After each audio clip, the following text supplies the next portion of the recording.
ఓం సాయిరామ్. సమర్థ సద్గురు సాయినాథ్ మహారాజ్ కీ జై. మన సాయి బిడ్డలందరికీ నమస్కారం ఫ్రెండ్స్. ఎలా ఉన్నారండి? ఏం చేస్తున్నారు? అందరూ కూడా సుఖంగా సంతోషంగా ఎప్పుడు కూడా ఆయురారోగ్యాలతో ఉండాలని మనస్ఫూర్తిగా బాబావారిని కోరుకుంటూ ఈరోజు వీడియో అనేది స్టార్ట్ చేస్తూ ఉన్నాను.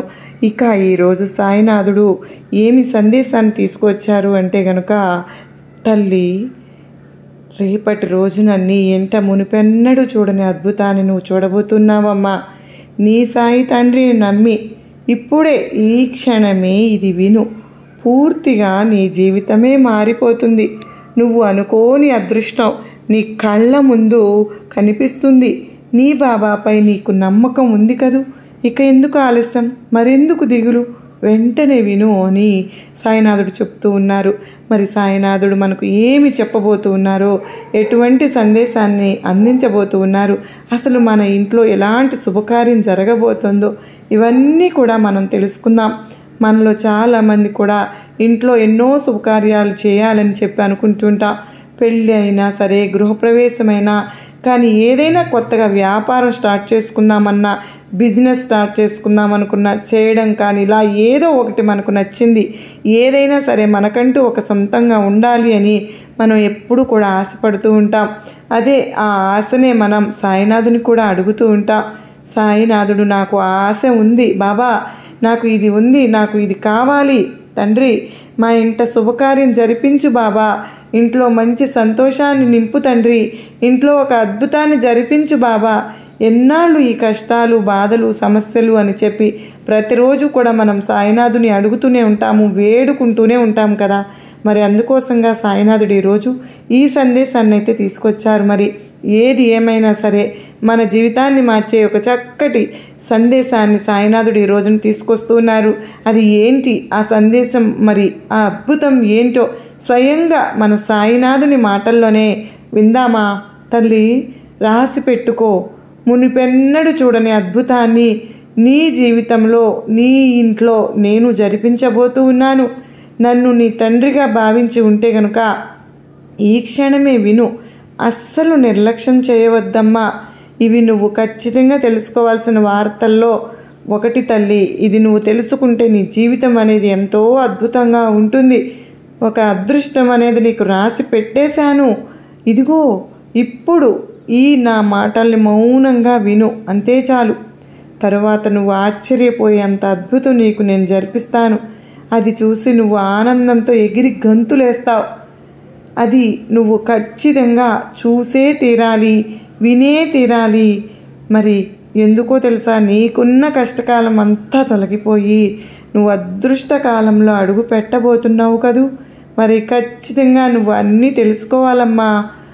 అందుకనే ఇక ఇప్పటి వరకు నువ్వు పడిన కష్టాలు, బాధలు అన్నీ కూడా నా దగ్గర చెప్పుకొని మొరపెట్టుకుంటూ ఉన్నావు. మరి తల్లి, ఇక అన్నింటినీ కూడా నీ బాబా విన్నాను. అన్నీ విని ఊరుకోనులే, అన్నింటినీ నేను సరిచేస్తాను.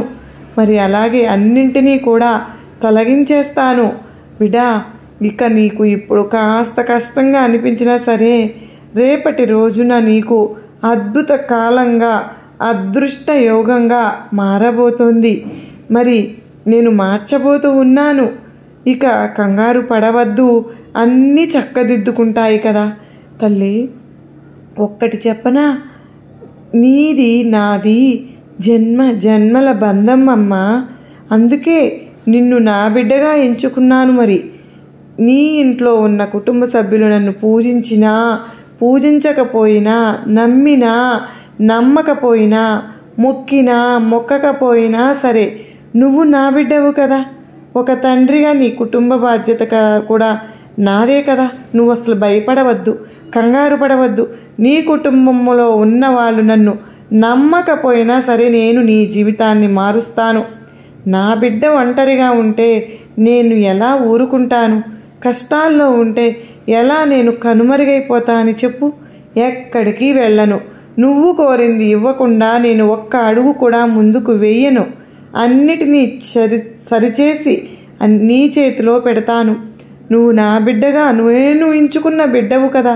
నా బిడ్డలకు ఎప్పుడు కూడా నా ఆశీర్వాదం అందుతూనే ఉంటుంది. నీ బిడ్డలు ఆనందంగా ఉంటే నువ్వు ఎంత సంతోషంగా ఉంటావో అలాగే నా బిడ్డలు కూడా ఆనందంగా ఉంటేనే కదా నీ సాయికి ఇంకంతకంటే ఏం కావాలి చెప్పు. నువ్వు సంతోషంగా ఉంటేనే నేను కూడా ఆనందంగా ఉంటాను. గుర్తుపెట్టుకోమ్మా, ఆనందం కలగడానికైనా ఆవేశం కలగడానికైనా ఒక్క క్షణమే, ఒక్క రోజు పడుతుంది అని తెలుసుకో. ఆ రోజు కోసం నువ్వు ఖచ్చితంగా వేచి చూడవలసిందే. ఇప్పుడు నీ మనసులో ఎంతో ఆవేదన ఉందని నాకు తెలియదా? కంగారు పడకు తల్లి, అన్నీ మారతాయి. కాలం కూడా మారుతుంది, అలాగే నీ జీవితం కూడా మారే తీరుతుంది. ఒక రోజు అనేది వస్తుంది కదా, నీకైన రోజు ఖచ్చితంగా వచ్చే తీరుతుంది. అప్పటి వరకు కాస్త ఓపికగా వేచి ఉండు చాలు. నీకు ఓపిక లేదో అనుకో, ఏంటి బాబా, నేను మీరు చెప్పినట్లు చేస్తున్నాను కదా, ఎంతో ఓపికగా ఉన్నాను కదా, నాకు ఏమీ జరగడం లేదు ఏంటి, మరి ఎందుకు నన్ను ఓపికగా ఉండమంటున్నారు అని నువ్వు ఆవేశపడి ఆందోళన పడితే ఏమీ రాదు కదమ్మా. ఇక్కడ ఏదీ కూడా నీకు అన్యాయంగా వ్యతిరేకంగా జరగలేదు. నీకు నచ్చనిది ఏది కూడా ఇక్కడ జరగదు. నీకు కాదని ఏమీ జరగనివ్వను. అన్నిటినీ సరిదిద్దగల సామర్థ్యం, సత్తా రెండూ నీకు ఉన్నాయి. అలా నిన్ను నేను తీర్చిదిద్దాను, రూపుదిద్దుతున్నాను కూడా. ఇంకెందుకు కంగారు, నువ్వే చెప్పు తల్లి. నీకెప్పుడూ కూడా నీ సాయి అండగా నీకు ఉండగా నీకు దిగులు అనేది నీకు అవసరమా? దేనికి దిగులు పడవలసిన అవసరమైతే లేదు. నా బిడ్డలు సంతోషంగా ఉండాలని నేను సప్త సముద్రములు దాటి మరీ వచ్చి నీ ముందు వాలిపోతూ ఉన్నాను. బిడ్డా, నీ కోరిక తీర్చి నిన్ను నీ కన్నీళ్లు కార్చిన ఆ రోజు అలాగే నిద్రిస్తూ ఉంటే నేను ఎంత బాధపడుతున్నానో తెలుసా? నీ బాబాకు ఎంత కష్టంగా బాధగా ఉంటుందో.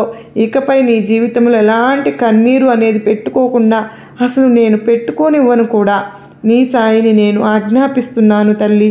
ఇక నీకు కన్నీళ్లు పెట్టే అవకాశం కూడా రానివ్వను అని. ఇకపై నీ జీవితంలో ఎన్నో అద్భుతాలు, అదృష్టాలు జరుగుతాయమ్మా. నీ జీవితం అంతా కూడా 3 పువ్వులు 6 కాయలుగా ఎంతో సంతోషంగా ఉంటుంది. నీ ఇంట పాలు పొంగినట్లుగా చిరునవ్వులు పొంగబోతూ ఉన్నాయి. ఈ బరువైన హృదయం అనేది ఇక తేలిక పడబోతోంది. నువ్వు అనుకున్నది అనుకున్నట్టు జరుగుతుంది. ఇప్పటి వరకు నువ్వు పడిన ఓటములు అన్నీ కూడా నీకు తానుగా విజయాలుగా మారబోతూ ఉన్నాయి. ఈ ఆనందం నువ్వు ఆస్వాదించడానికి సిద్ధంగా ఉన్నావు కదూ. సిద్ధంగా ఉండు తల్లి. ఏ మాత్రం కూడా భయపడనే వద్దు. ఎవరిని చూసి కంగారు పడవద్దు. వెనకడుగు అసలే వేయవద్దు. నీ బాబా ఎప్పుడు కూడా నిన్ను రక్షించుకుంటూ ఉంటాను. ఇక నీకెందుకు భయం చెప్పు తల్లి. ఎలా అయితే నువ్వు ఒకరు మ్యాజిక్ చేస్తూ ఉంటే చూసి ఆశ్చర్యపోతూ ఉన్నావో, ఇక ఆ మ్యాజిక్నే నీ జీవితంలో నేను జరిపించబోతున్నానమ్మా. ఇక అది చూసి నువ్వే కాదు, నిన్ను తక్కువ చేసి చూసిన వాళ్ళు, హేళన చేసి నవ్వుకున్న వాళ్ళు కూడా ఆశ్చర్యానికి లోనవుతారు. ఇక నువ్వు నీ కుటుంబ సభ్యుల్లో ఉన్న వాళ్ళందరూ కూడా ఆశ్చర్యపోతారు, నోరు వెళ్ళబెడతారు. నీకోసం నీ బాబా ఇంత చేశారా అని ఆశ్చర్యపోయేలాగా నేను చేస్తాను. ఎవరైతే నీ జీవితంలో నీకు ఎప్పటికీ శాశ్వతంగా గెలుపు అనేది రాదు అని చెప్పుకుని నవ్వుకుని నిన్ను హేళన చేస్తూ నిరుత్సాహపరుస్తూ ఉన్నారు చూడు, వాళ్ళంతా కూడా నీకు కళ్ళు బైర్లు కమ్మేలాగా నేను ఆశ్చర్యాన్ని అందించేస్తాను. అంత చక్కగా నేను నీ జీవితాన్ని తీర్చిదిద్దబోతూ ఉన్నాను తల్లి. ఇక నీకు రాసి పెట్టేశాను. అది మార్చడం, చెరపడం ఎవరి వల్ల కుదరదు. సర్వ నిశ్చయంగా గెలుపు నీ సొంతం అయ్యే తీరుతుంది. ఇక నువ్వు ప్రతి ఒక్క మెట్టు గెలుపుకి కూడా ఒక మంచి దారిగా మారబోతోంది. ఒక్కొక్క మెట్టు ఎక్కుకుంటూ ధైర్యంగా వెళ్ళిపో. గెలుపు నీ సొంతం. అనుమానం అనేది అన్నిటికీ కూడా సమాధానం ఇవ్వదమ్మా. ఎలాంటి అనుమానం పెట్టుకోకుండా ధైర్యంగా వెళ్ళు, అన్నీ మారతాయి. ఇతరుల విమర్శలను చూసి ఈ విమర్శలకు బదులు అవుతుంది నీ గెలుపు ఒక్కటేనమ్మా. నీ బాబా ఇచ్చే తీర్పు మాత్రమే. అది ఎలా సాధ్యమవుతుంది అనే కదా నీ ఆలోచన. చెప్పానుగా, తొందరపడవద్దు అని. కాస్త ఓపికగా ఉండు చాలు. నువ్వు అనుకున్నది ఎంతో దూరంలో లేదు తల్లి. కానీ నువ్వు అనుకున్నట్లుగానే అన్నీ జరుగుతాయి. సంతోషం నీ వాకిట ముందుకు రాబోతోంది. నీ ఇంట అడుగు పెట్టబోతూ ఉంది. బిడా, గుర్తుపెట్టుకో, ఏ కష్టమైనా తెచ్చేది ఒకటే, ఎదురు చూపు. రేపటి రోజున నీకు బాగుంటుంది, నా జీవితం మారుతుంది అన్న ఆశ అనేది నీలో మంచి ఆలోచనలను తీసుకొస్తుంది. ఆ ఆశ నీలో ఉన్న ఆనందాన్ని ఇంకా ఇంకా ఎక్కువ చేస్తుంది. కనుక ఏదైనా సాధిస్తాను అని, రేపటి రోజున బాగుంటుంది, అంతా మారిపోతుందని నువ్వు ఎప్పుడైతే నీ జీవితాన్ని మొదలు పెడతావో ఆ క్షణం నుంచి నీ జీవితం ఖచ్చితంగా మారిపోతుంది. అందుకే ముందు నిన్ను నువ్వు నమ్ముకోవాలి. ఆ తరువాత నీ జీవితం అనేది మారకుండా ఎలా ఉంటుందో అన్నీ నీకు మారి చూపిస్తాను. అలా కాకుండా నేను ఏమి చేయలేను, నేను ఒక దద్దమ్మలాగా అలాగే ఉండిపోతాను అంటే నీ వల్ల ఏది కాదమ్మా. ఏం చేసినా నాకు ఓటమే ఎదురవుతుంది అని నీకు నువ్వే తక్కువ చేసుకుంటే ఓటమే ఎదురవుతుంది. అందుకే ఎప్పుడు చెప్తూ ఉంటాను, అలా అనుకోవద్దు అని. నీలో ఉన్న అపోహలన్నీ కూడా వెంటనే తొలగించేసి ఖచ్చితంగా నీ జీవితం మారే తీరుతుంది. కాలం ఎలా అయితే మారిపోతూ ఉంటుందో నీ జీవితంలో కూడా మార్పు వస్తుందమ్మా. రేపటి కాలం ఎలా ఉంటుందో తెలుసా? ఎండలో వచ్చి కూడా అప్పుడు అవస్థలు పడుతూ ఉన్నావు కదా. ఎండాకాలం అనేది కష్టకాలం అని అనుకునే లోప చల్లగా వర్షాలు పడి భూమి మీద వర్షం ఇంకా హాయినిస్తూ ఉంటుంది. అప్పుడు ఎంతో ఆనందపడుతూ ఉంటావు. అలాగే నీ కష్టం కూడా శాశ్వతంగా నీతో ఉండదమ్మా. నా వల్ల కాదు అనే లోపే సంతోషం అనేది నీకు వచ్చేస్తుంది. నన్ను నమ్ము, నీ జీవితంలో నీ ఇంట్లో ఒక అద్భుతాన్ని నేను జరిపిస్తాను. ధైర్యంగా ఉండు. ఇక ఎటువంటి ఆలోచనలు అనేది పెట్టుకోకుండా నీ సాయి తండ్రి ఎప్పుడు కూడా నీతోనే ఉన్నాను. ఇక నువ్వు కంగారు పడవద్దు, భయపడను వద్దు, ఆనందంగా సంతోషంగా ఉండు అని సాయినాథుడు చెప్తూ ఉన్నారు కదా ఫ్రెండ్స్. మరి మీ అందరికీ కూడా ఈరోజు సాయినాథుడు ఆశీర్వాదంతో చక్కటి సందేశాన్ని అందించారు కదండి. ఈరోజు సాయినాథుడు అందించినటువంటి ఈ సందేశం మీ అందరికీ కూడా గొప్ప నమ్మకాన్ని, ధైర్యాన్ని కలిగించింది. ఎంత బాగానో నచ్చింది అని అనుకుంటున్నాను. నచ్చింది అనుకున్న ప్రతి ఒక్కరు చిన్న లైక్ అయితే ఇవ్వండి. మరికొంతమంది సాయి బిడ్డలకు షేర్ చేయండి. మొదటిసారిగా మన ఛానల్ చూస్తున్నారో సబ్స్క్రైబ్ చేసుకుని ప్లీజ్ అండి సపోర్ట్ చేయండి. మరో చక్కని సాయినాథుని సందేశంతో మరలా మీ ముందుంటానండి. అంతవరకు సాయినాథుని కృపా, కరుణ, కటాక్షం మనందరిపైన నిండుగా మెండుగా ఉండాలని మనస్ఫూర్తిగా బాబావారిని వేడుకుంటూ, మనందరిపైన, మన కుటుంబ సభ్యులందరిపైన సాయినాథుడు అష్టైశ్వర్యాలను, ఆయురారోగ్యాలను కలిగించాలని మనస్ఫూర్తిగా ఆ బాబావారిని కోరుకుంటూ మరలా చక్కగా కలుసుకునేంతవరకు అందరికీ నమస్కారం అండి. ఓం సాయిరామ్.